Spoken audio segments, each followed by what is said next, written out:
I want to go back to something that Andy said a moment ago about as Verlander's stuff diminishes, they'll still have that competitive nature. I had a conversation last year with Max Scherzer, because if you look at Scherzer and Verlander and what they did last year, I know it didn't finish great for Scherzer at the end, but they were really on historic paces, parallel historic paces, doing things and putting up numbers that nobody really in the history of the game at their age had put up. And I was talking to Scherzer about why that is.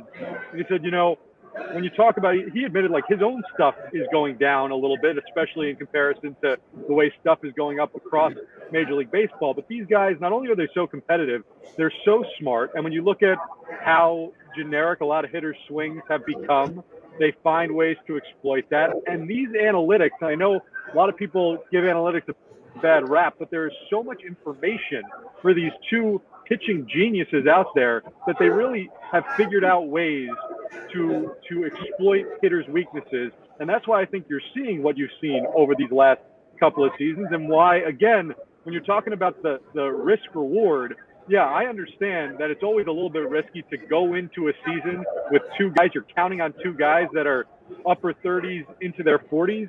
But if any two could figure out ways to continue their level of dominance, I really do think it is Scherzer and it is Verlander. And again, the risk, because of the term, is not very high.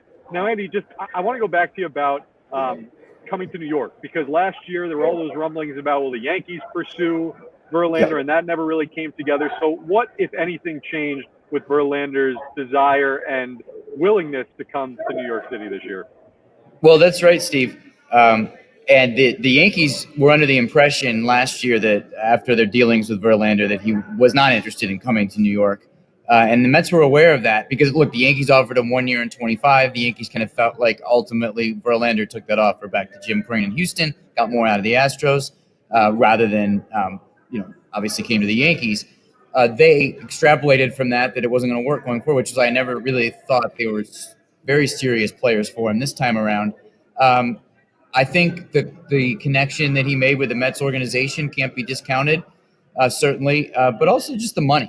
I'm not saying this is a bad thing at all to Justin Verlander, but it was expected at this point in his career that he was going to basically follow the money. And I'm sure that he'll have more to say about New York when he's introduced and what the fit was and who he connected with and why he made the choice. But ultimately, Steve Cohen made him a very aggressive offer, and he took it. So I think at the end of the day, when you're making that kind of money, you can live well in any town or a suburb of it. So I don't think it's a huge factor. Yeah, right. I'm with you. And I think it was about, this. He's setting records. This is a record, tying deal, right? It's not a breaking deal because we know Scherzer's there. But I mean, when you're and rightly so, they're both compared and they're both the best. I mean, if you look at over the most active wins of any starting pitcher, now the Mets have the number 1 and number 2 on that list. It's Verlander and it's Scherzer. Greinke's in that mix too, but it's the top 3 guys. They have 2 of them, and really, if you look at them, it's the tandem. I think you'll get more productivity out of these 2 than what you obviously got this past year. What the high expectations of what those 2 guys, deGrom and Scherzer, were going to be.